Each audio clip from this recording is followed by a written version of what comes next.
Hi friends, it's Gwen. Welcome back to my channel. Today I'm here to share my December TBR with you. It's mainly going to be holiday books, not going to lie. I think there's only one non-holiday book on this list, but that's what I'm in the mood to read. I love holiday romances. It keeps me in the Christmas spirit all month long. And I don't know, it just feels like I'm reading a Hallmark movie, and that's my favorite thing ever. So let's go ahead and jump into the first book, which I'm going to be reading for Jesse's book club, Reading with Jess. She's here on YouTube. She has a book club. It's called Sleep When I'm Dead, and her and Gabby are going to be discussing this book sometime in December. I don't remember the exact date, but I will pop in the date here. But yeah, I'm really excited about it. This actually came on my radar and I was like, ooh, Jessie, this might be a good one for your book club.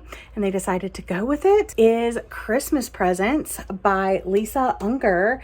And it is a thriller. It's a thriller book club.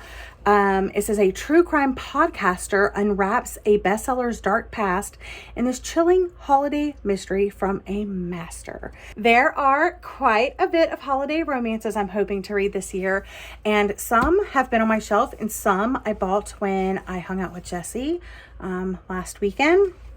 But yeah, I just want to go through them. I'm trying to look through. I think I have two backlists. So let's talk about those first. So the two backlist holiday books I have are these: The 25 Days Till Christmas by Poppy Alexander and Holiday Romance by Catherine Walsh. I actually picked this up in the summertime from the book exchange, and they looked at me a little weird, but I was like, you wait a second now. It's going to come in handy later on this year. And here it is. And then I got sent this as a present, and I'm really excited to read both of them. I actually read the first chapter of all of these holiday romances. So if you're interested in that, I will link it down below.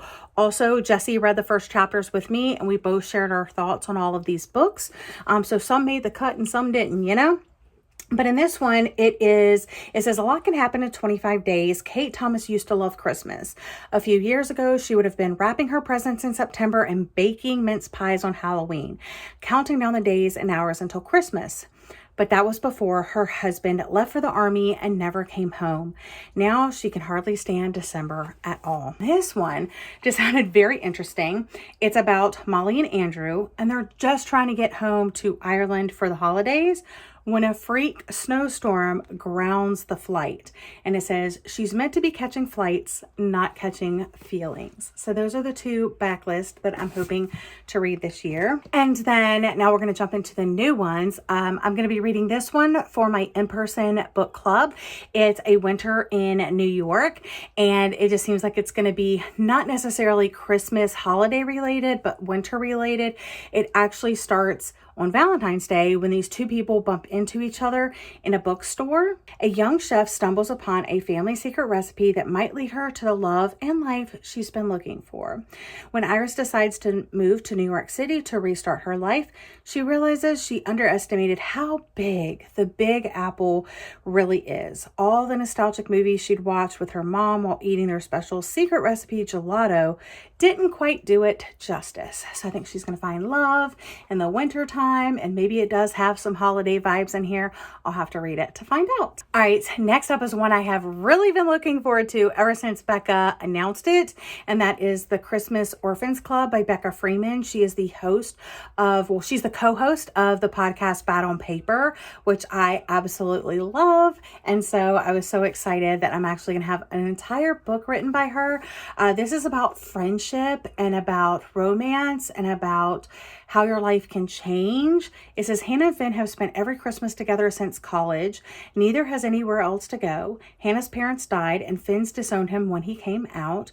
When the pair starts their adult lives in New York City, they add stylish Priya and mysterious Theo to the group, solidifying a found family and sense of belonging they've always craved. I love found family. I love reading about New York at Christmas time, so this is going to be the perfect vibe. I also had to pick up Love Holly by Emily Stone. I've read two previous books by this author and have absolutely loved them, and this one just sounds like it's going to be really charming. about a stranger to bring you back to yourself. It says, ever since a car accident tore her family apart, Holly has been part of a Lonely Hearts holiday letter writing club. Each December, she writes to a stranger who is also spending Christmas alone and receives a letter from another lonely person in return. And in the beginning of this novel, there's this cute little like meet cute, and I just think it set off the novel on a really good start. And then I have Bright Lights Big Christmas by Mary Kay Andrew. This is also going to be set in Greenwich Village in New York, and it's also very Southern at the same time because you have these siblings that are from North Carolina, I believe, and they're going to Greenwich Village to sell Christmas trees.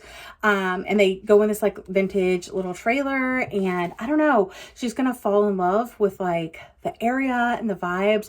And there's also a single dad that has a son that's in love with dragons. And I just think it's going to be really cute and really wholesome, and I can't wait to read it. It's also short, so I'm really excited. And then last but not least, I have Along Came Holly by Cody Hall. This is the third book in the Mistletoe romance series, I think is what it's called. I read the second book last year. I have not read the first.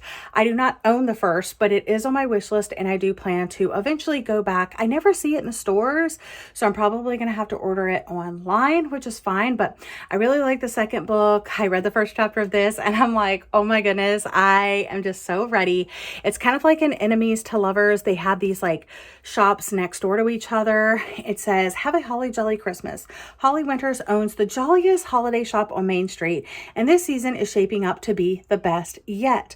The only pit in her figgy pudding, Declan Gallagher, the owner of the hardware store next door. He's the Scroogiest man in all of Mistletoe, Idaho, and doesn't care about dumping coal all over someone else's most wonderful time of the year. When Holly's revenge prank escalates into an all-out war with her Grinchy neighbor, she finds herself in a sticky situation when she realizes she needs help. So it sounds like it's going to be enemies to lovers, grumpy sunshine, and I'm here for it. So these are the books that I am hoping to read this month. I'm very excited about all of them. And if you join my Patreon, you can hear all of my thoughts at the end of the month / beginning of the year about all of these books. And otherwise, if you click the Goodreads link or the Storygraph link in the description, that takes you to those pages where you can see all of my written reviews. So yeah, if you like this video, give it a big thumbs up. Otherwise, leave a Christmas emoji in the comment section down below. But that's all for today's video. Thank you so much for watching. I hope you're all having a lovely day or night, and I'll see you guys again in another video very soon. Bye, friends.